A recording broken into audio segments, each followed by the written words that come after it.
It's live. Hey. Thank you, Becca. Forgot to click go before I came up here. All right. Well, as we get started today, I'm actually going to start by reading you two stories. I would wager you've heard both of these stories before. And I would wager that because I've preached on both of these stories before. But if you want to follow along, feel free. It's two of Jesus' parables found in the book of Luke. Arguably his two most well-known parables. First one's in Luke chapter 15.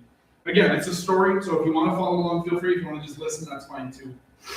The first one is in Luke chapter 15, verse 11.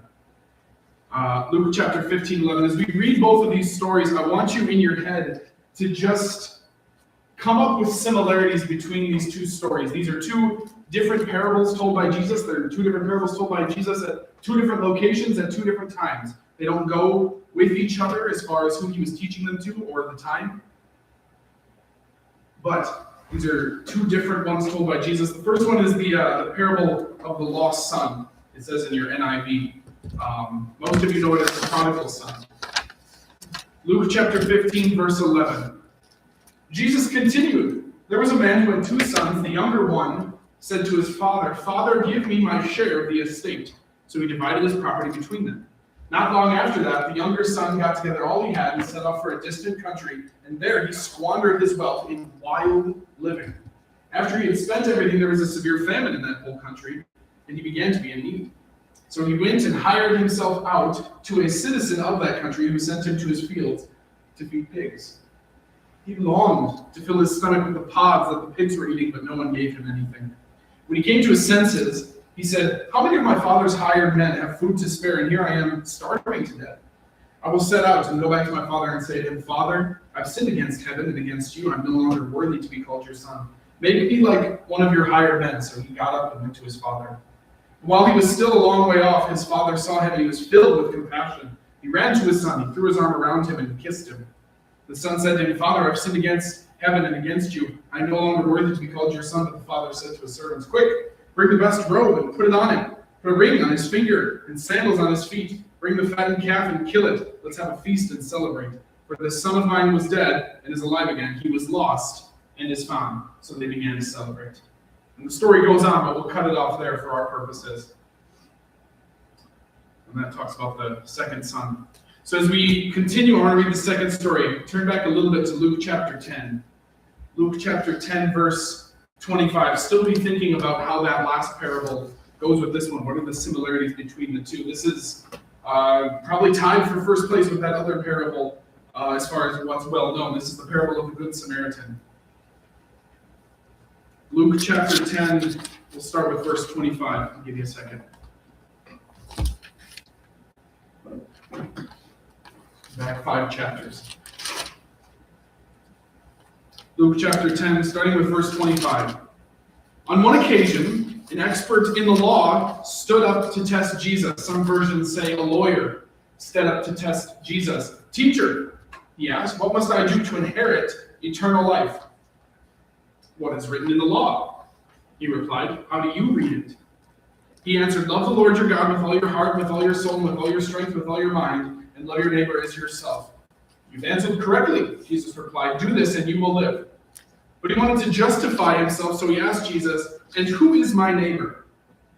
In reply, Jesus said, "A man was going down from Jerusalem to Jericho when he fell into the hands of robbers. They stripped him of his clothes, beat him, and went away, leaving him half alive. A priest happened to be going down the same road, and when he saw the man, he passed by on the other side. So too, a Levite, when he came to the place and saw him, passed by on the other side. But a Samaritan, as he traveled, came where the man was, and he saw him and he took pity on him. He went to him and bandaged his wounds and poured oil and wine. Then he put the man on his own donkey and took him to an inn and took care of him. The next day he took out 2 silver coins and gave them to the innkeeper. 'Look after him,' he said. 'When I return, I'll reimburse you for any extra expense you may have.' Which of these 3 do you think was a neighbor to the man who fell into the hands of the robbers?" And the expert of the law replied, "The one who had mercy on him." And Jesus said, "Go and do likewise." All right. So, before we get into this, what are, and I'm looking for responses if you have any, what are similarities between these two stories? What are common themes between these two pretty different stories, if any, that strike out to you?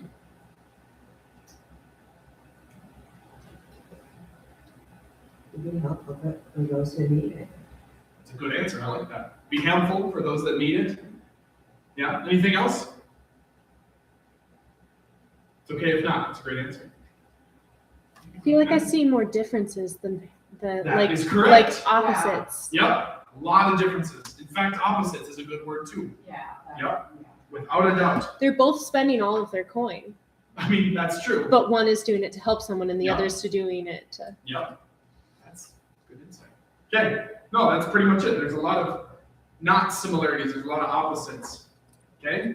What I love about these stories is, for very different reasons, and this gets me to what I'm talking about today, they both involve somebody getting to the end of their rope.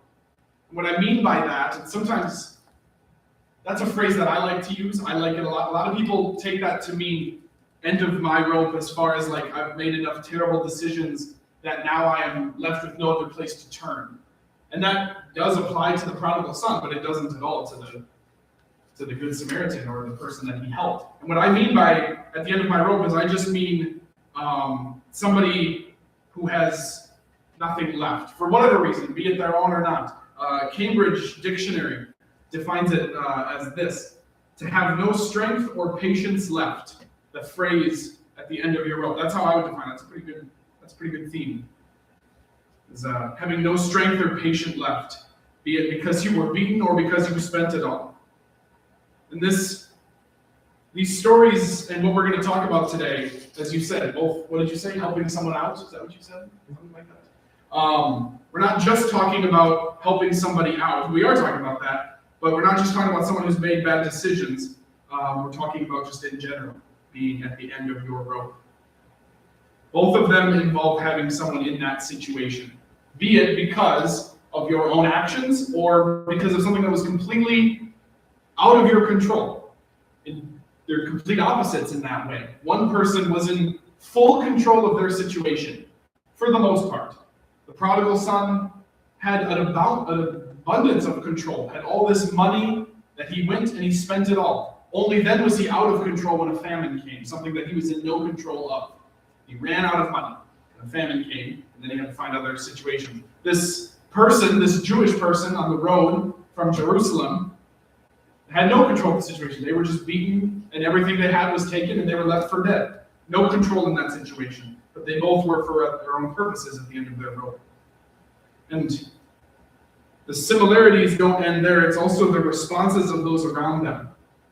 You see multiple responses of people not caring, right? In both stories. Some that didn't care, and there's even some that took advantage. Somebody said, well, you can work for me, and he didn't get paid enough to even feed himself. It wasn't an advantageous situation, granted, there was a famine, but took advantage of him, had nothing for himself. He couldn't even eat as well as the pigs did. And then in both stories, there's one character who takes compassion and cares for him. And inexplicably so. To the point of Jesus of surprising its audience. This is a plot twist in the earliest of Scripture, okay? This is the opposite of what they thought this story was going to be. Because remember, these people, primarily Jewish people, they were raised with stories their whole lives. There's no TV, there's no anything, there's no phones. All you have is a campfire and some stories that your parents tell you. Everyone traded stories. That's how information was spread. So they've heard stories, and more importantly, they've heard important stories. They've heard stories that were meant to teach them. Stories about monsters and lessons learned. Stories about people who did what they weren't and they were punished for it. Because those are the stories you want to tell people so that they don't keep making mistakes. You want them to learn from other fake or real people. And if you're listening to both of these stories, neither of them end the way you expect. First, you have the prodigal son. He goes away, takes all his father's money, he's disrespected his father. Not only has he taken his inheritance, which is only supposed to be taken after your father is dead, equivalent to saying, I wish you were dead and I had your money, so give me it now. That's what he did. And not only that, but he wasn't even the firstborn, he was the secondborn. And his father was gracious enough to give him anything. Because there's a lot of secondborns that didn't get anything in the Bible and in this time. That was pretty common.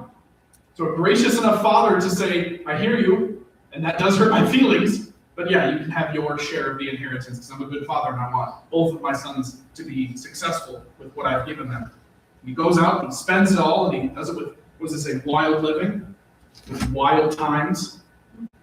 And then a famine comes, and that would have been the end of the story for most of them that they were expecting. Well, famine comes, and he dies. End of story. Don't do that. Lesson learned. And the same thing for the next story, the Good Samaritan. Someone's beaten up on the side of the road by thieves, robbers. A priest and a Levite come walking by. A priest is somebody from a certain tribe of Abraham and of Jacob and of Isaac, right? Only a certain tribe of people, only a certain son of Jacob, descendant, could be a priest, and that's why there's a Levite, because Levites weren't allowed to be priests. They were allowed to help the priests. Point is, they're both holy men. They're walking down the road, one after the other. Both of them look at a person in a ditch and say, nope, because that's unclean. You can't touch a dead person. I have no part in that. So they walk on. That's not a surprise. Nobody listening to the story would have been like, why? No, that's what they do. They don't touch dead things. And then a Samaritan comes along, and how that story should have ended is, the Samaritan sees him, spits on him, and walks away. Because Samaritans were worse than anybody. Samaritans, if you're Jewish, they're about the worst, because there's Jewish people, and then there's non-Jewish people. Jewish people don't like non-Jewish people in this day and age, right? But what they don't like even more is people that race mix between the two. That's what Samaritans were. They were half Jew, half Gentile. People that had left the Jewish faith to become non-full Jewish. That's disgusting. That's not clean. That's worse than walking past a dead body. That's a walking dead body. That's not good. That's why it was so crazy for Jesus to talk to the woman who was a Samaritan at the well. 3 things you shouldn't ever interact with as a man, a Jewish man. That story should have ended with a Samaritan walking by, kicking him, and then continuing on his way. But it didn't. In both of those stories, it kept on. The father welcomed the son back. I always love the story of the prodigal son because there's this speech that the son rehearses to himself, and he doesn't actually get to finish the speech in front of the dad. He recites the speech, and then he gets interrupted by his dad coming and tackling him with a big hug, and putting a coat on him and a ring on him and fresh sandals on him. I love that, because there's a loving, compassionate father that always welcomes his son home. And the same with the Good Samaritan. The Samaritan looks and has pity, and picks him up, dusts him off, and bandages him, takes him to an inn and pays for it out of his own income. Gives him 2 days' wage and says he'll pay more when he gets back. Both of these stories involve someone at the end of the rope, and they also involve the responses of those around them. And every response is to be made important, because these stories, they're not real.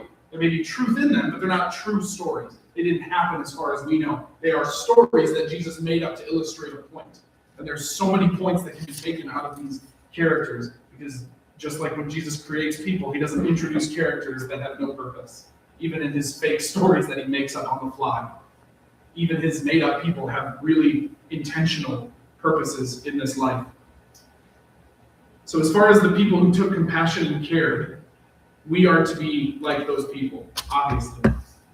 That's the point of every parable, is we're supposed to be the good guy. There's good guys and there's bad guys, and if I've watched my movies correctly, you're supposed to be like a good guy. Everyone knows that. You're supposed to be like the good person, not the bad person. We're called to be the one who takes compassion. We've been taught that. We've been taught that that's not what they would have heard, but they were having their minds changed. We need to have compassion, even though people look different. I was raised with that. I understand that. That's a given. But I find in application in myself and those around me, it's not actually a given. It's actually still kind of the rarity. It just looks different now. I was raised, somebody isn't a Christian, they're not worse than you. And I think we've done a pretty decent job of that, as far as when I was a child. That's my life and my perspective. I was raised pretty well with, if someone's not a believer, you need to be nice to them. You need to love them. You can't think that you're better than them. And I'm glad that my parents and my churches and all the people that were in my life have raised me that way, and I'm still that way. And I think we're not terrible at that in America. I don't think we're perfect at it, but we're not terrible at it. It just looks different now, but I still think we struggle with this idea, though, of people at the end of their rope. I think we really do. Because in both of these stories, there's something deeply unlikable about all the characters, but to somebody, right? There's something really unlikable. Maybe save for the father, but even the father can be looked down on in the story of the prodigal son. He's weak, he gave in, he didn't stand his ground, he didn't put up good boundaries with his kid. He didn't do what a good father's supposed to do, which is to correct and enforce. That's what a lot of people would say. I've heard people say, I've heard people have that tape. There's blogs online where people say that. There's sermons all over where pastors will say, the lesson here is we need to be more stern, unlike the father, which is terrifying. There's something unlikable for all of us in each of these characters. And for each of the characters that aren't real, there's something to not like about everybody else in the story. Every single character has somebody they have license to hate if they wanted to. The father could have hated the prodigal son because he ran away and took everything that was his before he was even dead. The prodigal son could have hated the father and probably did, and that's probably why he ran away, because he didn't give him what he wanted. He wasn't fun. We see at the end of the story, there's another brother, and those brothers hate each other because the firstborn is like, why'd you invite him back? And then the firstborn can't stand the father and the fact that the father bent his knee.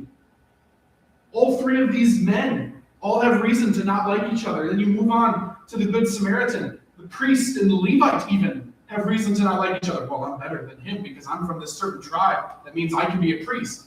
The Levite can say, well, I wish I was him. I can't stand him because he's from a certain tribe. I have no control over that. It's just who I was born to be. So I can only be this good, and he always gets to be up here just because of where his grandpa was. That's not fair. And then both of them look down on the person in the ditch. And they say, oh, that's disgusting. I can't believe someone would leave a dead body lying around like that. We got to run faster. And then they look behind them and see a Samaritan coming, and they really book it because they would never want to be caught dead looking at that person. The special thing in this story is the compassion, because it's unexpected, because each of these fake characters that Jesus created have reason to hate each other if they wanted to. It's when they choose not to hate that they actually become likable characters. And that's kind of the point. There's always something about some people that's going to be unlikable.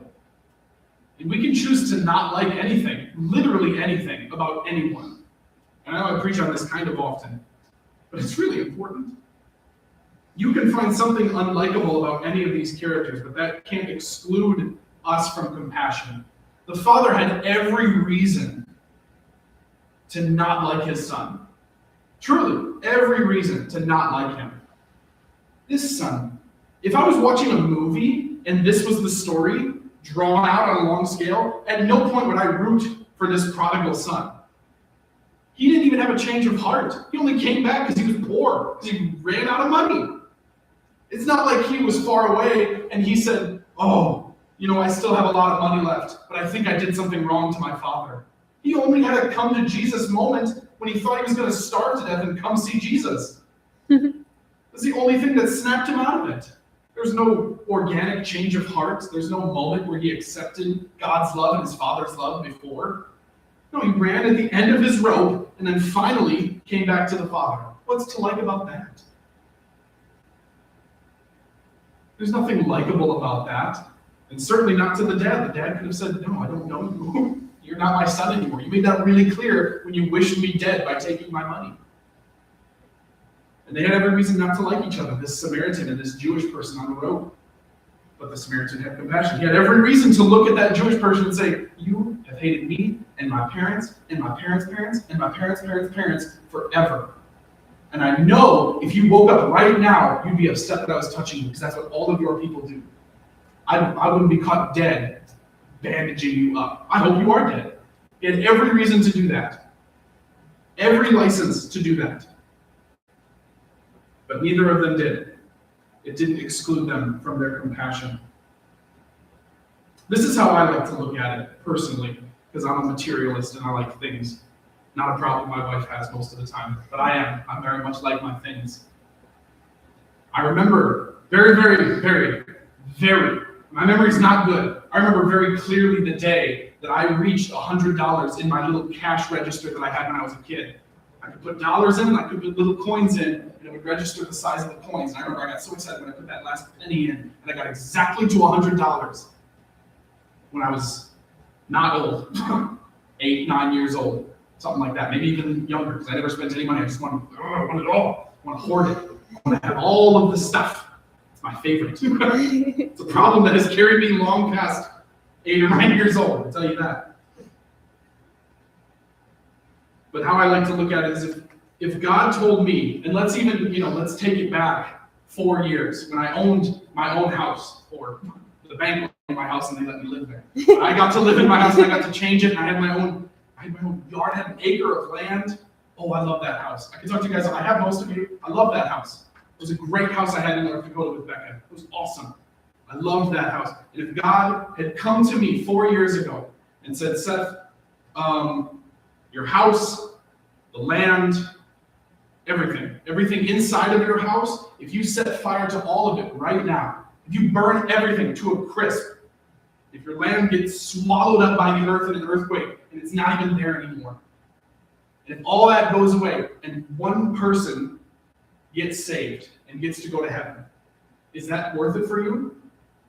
There's a decent chunk of my life where I would have hesitated.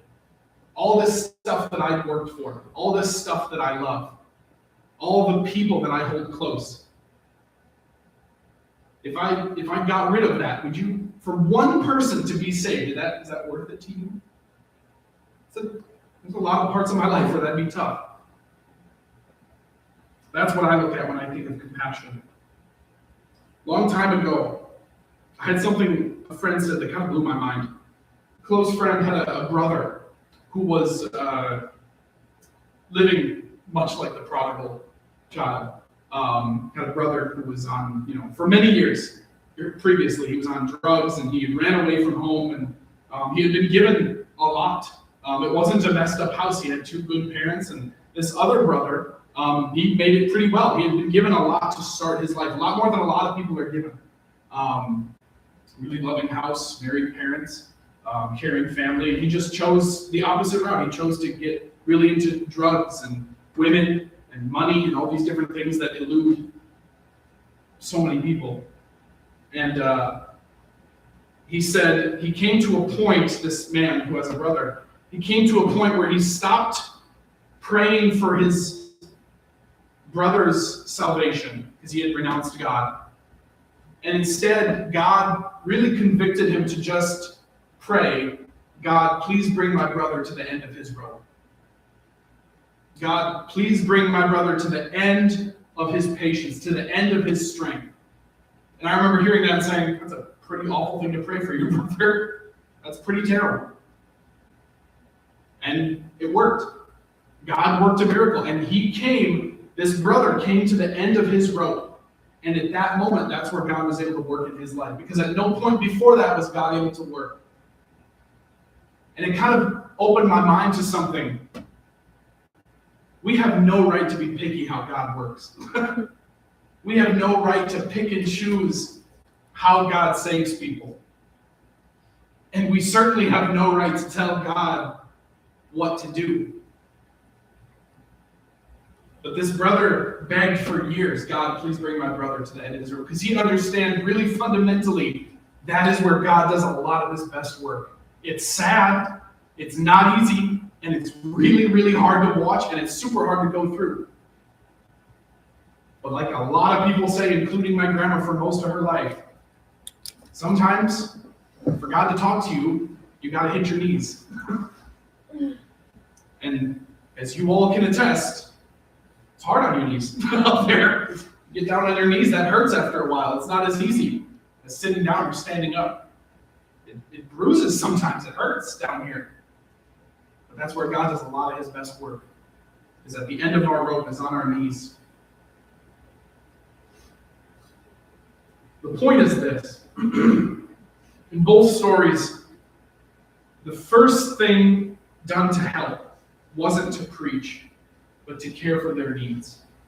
As far as what does this mean for us? Because there are a lot of people at the end of our ropes, at the end of their ropes, and they come in all different shapes and sizes. And as much as we kind of argue the opposite, it is very culturally acceptable to turn our backs on the people who are at the end of their rope. The people who, they have lived their life in a disgusting way. That they made their own choices. I didn't do that. I didn't put them there. They did that to themselves. I'll pray for them, I guess. We like to turn our backs on those people. I've seen it happen in my own family. Somebody makes a bad decision. Somebody makes a terrible decision, a selfish, evil decision. And that's the end of their rope for me. I have my own personal rope, and they got to the end of it. Now I walk away. Now I ignore them. Now I don't interact with them. Now I pretend they're not my family. They're not a created child of God. Now I pretend they're not my neighbor.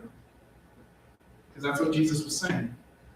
This slick-talking lawyer wanted to catch him in something and said, well, who's my neighbor? And Jesus said, everybody's your neighbor. I don't care if they're Samaritan or otherwise. Everyone's your neighbor, even the people who you hate the most. We should gravitate towards people that are at the end of their ropes. We really should. That's what Jesus is saying. Because these people are at the end of their ropes because God has brought them there for a purpose, I do believe. And it'd be nice if people didn't have to go that far. If people could understand, I understand I need more than this money, this fame, this notoriety, this sex, this addiction, this temptation, whatever. It'd be nice if they didn't, but we don't know. It's not the case for everybody. God brings them there for a purpose, and you best believe Satan would love for us to leave them alone. Satan would love for us to leave them in a ditch, bruised and bandaged. Satan would love for us not to bring them a meal. Satan would be thrilled if we never prayed for them. Satan would win the day if they didn't get a hug from us. Satan would be grinning from ear to ear if we didn't tell them that someone cares about them. And what this causes is double standards that I find. And I find it all over the place. I have heard with my own ears in my life a pastor who loves God, who preaches the gospel. I know he does. I've heard a pastor with my own ears say, I'm terrified of these people. In this one situation, it was these immigrants, these people coming in, and I'm terrified that they're going to come and squat on my land. They're going to take over my land. Because that was the fear that somebody was peddling that day. And in that moment, my response was, why? It's just dirt. They probably need some food. Go out to the field and give them a sandwich. Imagine if God brought a human being into your life that needed somewhere to stay, and your first reaction was, not on my land. That is where I live. You go where you live, and I'll come bring you a Happy Meal. Let's keep it, let's do that. No. That's not our anything. That's not our group. That's not our people. That's not our family. This isn't our church. I'm not your pastor. We're all just God's. It's all just God's. And when you die, it's going right back to him. There's nothing that's ours that we can be possessive of that which ever should keep us from loving other people. Well, that's not my son anymore. He took all my money. That's not my people. They hate my people. That doesn't exist. There's no such thing. There's no such thing as your anything, except for your salvation, because God gave that to you as a nicely wrapped gift. He didn't even have to give that to you. There's nothing that's ours, and Satan would love for us to pretend the otherwise. Satan would love for us to pretend that's not my people. It's not my problem. It's not my issue. It's not my stuff. I'm not going to get involved. Just because people look weird or they're taboo, or just because something is weird. But these people are there so we can minister to them. In both these stories, like I said, the first thing done to help wasn't to preach, but it was to care for their needs. The Samaritan and shake the guy up in the ditch and say, "Are you Jewish? Are you saved? Do you know, do we worship the same God? What's your thoughts on that?" No, he bandaged him up, put him on his donkey and took him somewhere. The son comes home. First thing the dad does isn't grab him by the shoulder and say, "Have you learned anything yet?" Sure, that went through his head. But he didn't. No, he cared for him. "Hey, you look like you've lost some weight. Can I get you some food? You look like you've gone without food for a while. I see, you don't have any shoes on. Let me get you some sandals. Your clothes are looking a little raggedy. I'm going to grab you a robe. I'm so proud of you. I'm going to bring you a special ring. I'm going to put it on your finger." The first thing done wasn't to preach, but to care for their physical needs. Because that's what we got to do. We got to care for people before we preach. If we preach at all, to be honest. Because God is big enough to preach for himself. The reason we're here is to feed. That's what hands and feet are for on earth. To go places and help people. I pray today, myself, that God would bring non-believers to the end of their rope. I really do. I pray because I know that this earth is fleeting and it will pass away. And just like my worst trials are well in the past, and they seemed like the end of the world then, God's brought me through now. I know that the worst trials for somebody else can be but a distant memory of how God was good to them in the future. I pray that for non-believers today. I pray that God would bring them to the end of their rope. And more importantly, I pray that he would equip me with the compassion to help untie them when they get to it. I pray that he would gift me that compassion to look past whatever I was raised with, to look past with however I was taught to be a Christian, to look past however I believe God to be in my heart, and just realize the love that he gave me and give it to that person. That's what I pray. And that's what this brother prayed for years. Because he didn't just pray, "God, I pray that you bring my brother to the end of his rope." He said, "God, I pray you bring my brother to the end of his rope so that he can call me back." And so that we can talk and I can love him like I'm supposed to. I pray that God would do that for all of us today. And I know, because the alternative is not pretty. The alternative is division and not love, not compassion. The alternative may be a better story for some. It'd be a lot easier to swallow a story about a father and a son where the son runs away, squanders everything, comes back, and the dad says, "I don't trust you, you're not my son, but yeah, you can work for me." That's compassion in itself. That's reasonable compassion, you say that. But unreasonable compassion is when you clothe and you feed him and you throw a party that your delinquent son has returned. I pray for that compassion for myself, and I pray that for all of us. I pray for a compassion that doesn't make other people happy. I pray for a compassion that irritates some people because they want people to stay in boxes. And they want you to serve this people, but not those people. I pray for a compassion that would make people who tell the news say, "Ooh, that's a little far." I pray for that compassion. I pray for a compassion that would make Jesus look down from heaven and say, "Now you're talking." That's what I'm talking about right there. That's the compassion I want. The type of compassion where Jesus, like I said, goes to his own Samaritan woman at a well and talks with her.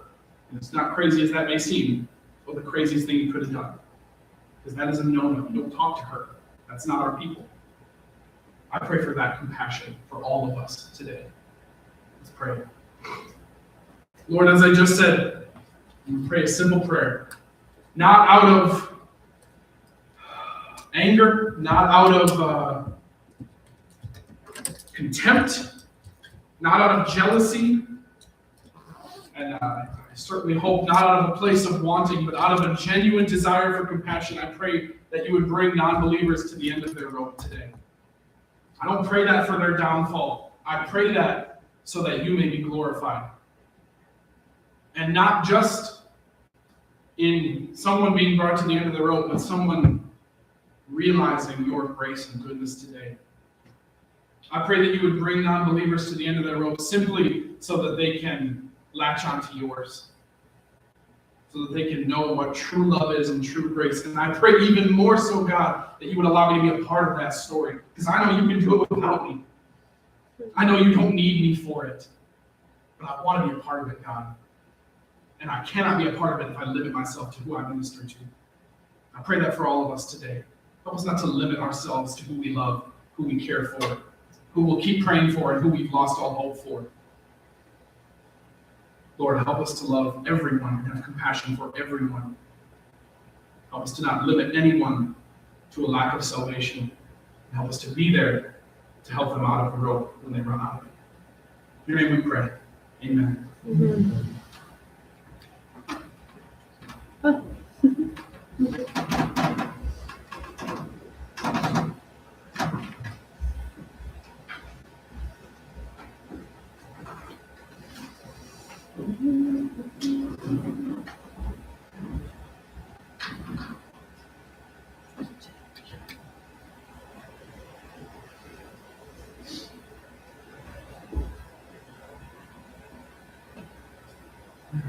Let's thank God today for the many blessings He's given us.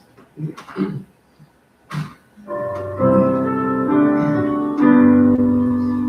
give thee what I am, whatever this may be. All that is mine, I just surrender from thee. As we close out our Sunday, let's close it with the last song that Becca has for us today.